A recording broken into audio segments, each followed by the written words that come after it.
I wanted to show you a quick little way of narrowing down to the things that we were talking about.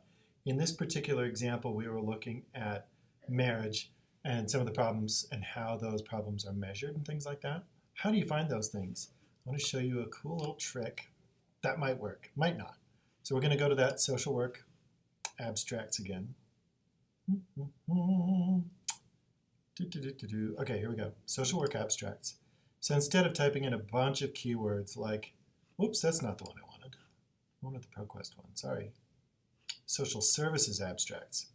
Social work abstracts is okay, I like this one better. Here's our first keyword that we had done. But if you do marriage and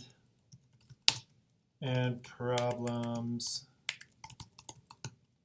and measurement, and if you keep on adding keywords, it gets kind of unwieldy because there might be some people, instead of calling it problems, they might have called it risk factors. Or instead of measurements, they might say risk assessment or indicators. How do you get around that? When we're in this context of social services abstracts, you can just go through one keyword. In this case, it's the context of the intervention. And it could be individual or family. So we have 17,000 results. Most of these are going to be scholarly. If you scroll down on the left-hand side, there's going to be something called subject. Subjects are put together by the authors of the articles, so it filters well. Obviously, the first one's going to be marriage, but when you click on more, you kind of get the idea. I mean, humans, I don't know where they're going with that one. I never would have thought with that keyword. I kind of thought that was inferred. But be that as it may, you can see problems showing up that you might be able to measure as you're brainstorming. Domestic violence might be one. Studies, divorce, maybe that's like a manifestation of a problem. Children and youth, these are populations affected. Interpersonal communication isn't a problem, but it's a problem where things can happen. But there was one down here, risk factors. When you are doing an assessment of something, if you can name a risk factor, typically what will go along with it is a methodology for discovering how much risk there is. So this is a really good one. So I'm just going to include those. So it's marriage and risk factors.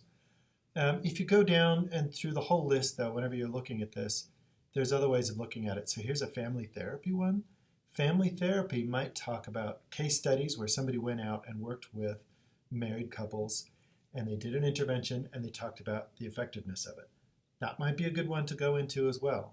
There's questionnaires. I'm not so sure about that one. Nonfiction, I don't know what that means. Family counseling. Family counseling, it might talk about best practices, and that might be a good one to go into. But let's look at risk factors.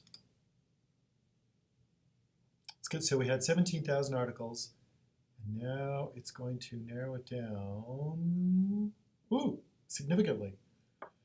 So some of these are going to be from wildly different contexts.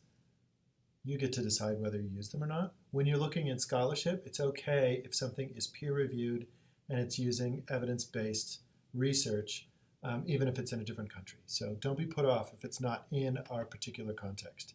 It's okay to make metaphors and associations, as long as it's evidence-based. Oh, here we go. There's depression. Relationship quality. So when they say relationship quality, there's going to be an assessment for that and a methodology. I guess that was the whole point of this.